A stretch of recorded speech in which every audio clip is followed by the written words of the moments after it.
Have you ever felt like you're supposed to be getting smarter, but it's just not happening? That the usual advice is either way too slow or just, doesn't really work? Well, in this explainer, we're going to cut right through all that noise.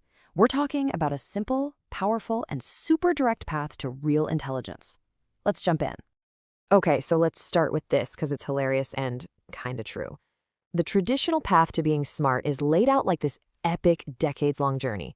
But as the source material points out here, that whole marathon doesn't always get you where you think it will, and man, can it feel inefficient. And that really gets to the heart of the problem, right? When it comes to actually getting smarter, it feels like we're stuck between these two terrible options. You've got the slow, grinding road that takes forever, or you've got all these flimsy little shortcuts that promise the world but deliver, well, nothing. Yeah, so on one side, you have all that common advice, the vague brain hacks like eat more blueberries or take another IQ test. They sound kind of sciencey, but they totally miss the point.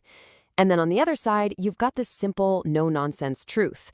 Getting smarter just means you have to learn useful stuff, and then you have to actually use it. That's it. So, if we're going to toss out all those useless brain hacks, where do we even begin? Well, the foundation for getting smarter is honestly surprisingly simple. It all starts with what you feed your mind. And the single most powerful tool for that?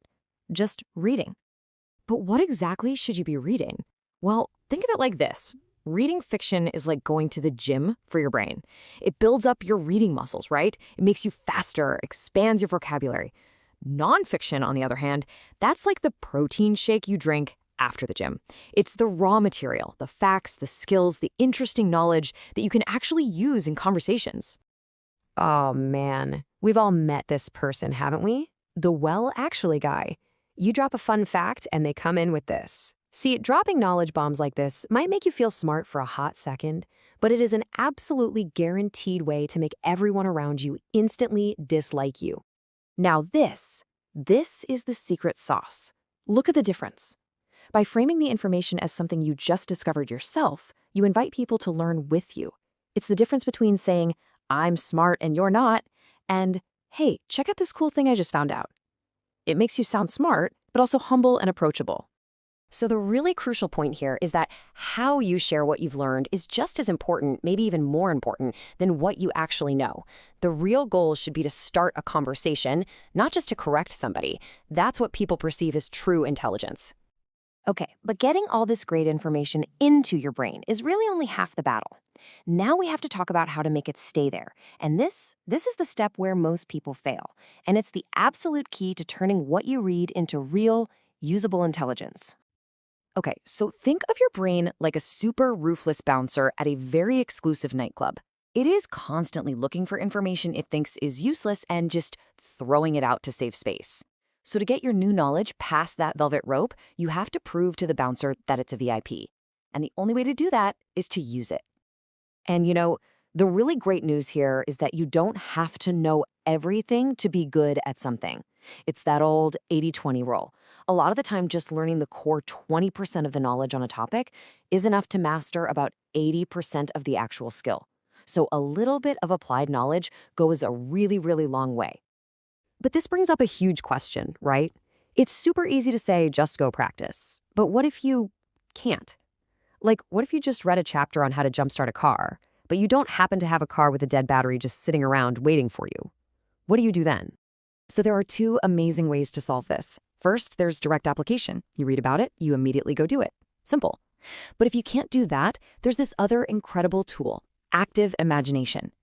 Here's the crazy thing. Your brain often can't tell the difference between a real memory and a vividly imagined one.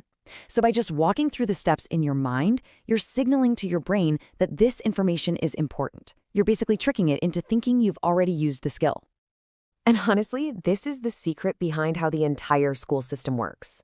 What is a test? It's nothing more than a made-up, high-pressure situation. It's a completely imaginary scenario that's created for one reason, to force your brain to believe that remembering the date of the Battle of Hastings is, for some reason, really, really useful. Okay, so now we know the secret formula. You read it, then you use it, either for real or in your head. So, is there a tool that's perfectly designed for exactly this process? A format that just naturally combines dense information with built-in practice? Well, as it turns out, yeah, there is. Look, let's be real. We all love watching a good YouTube video, but for deep learning, they usually fall short. They're full of distractions, and the information is kind of spread out. They're really built to entertain you. A textbook, though?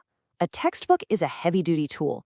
It's built for one job and one job only, to get information into your head and make sure it stays there. And this is exactly why textbooks are the absolute S tier, the gold standard for learning. They have no fluff, just pure, dense information. But their real superpower? They come with built-in practice. Those questions at the end of the chapter, they aren't just for homework. They are the perfect imaginary situations we were just talking about. They force you to immediately use what you just read, and that's what locks it into your brain for good. So the biggest takeaway from all of this is actually incredibly simple, but it's also totally transformative. Read to get the knowledge, and then, right away, find a way to use it.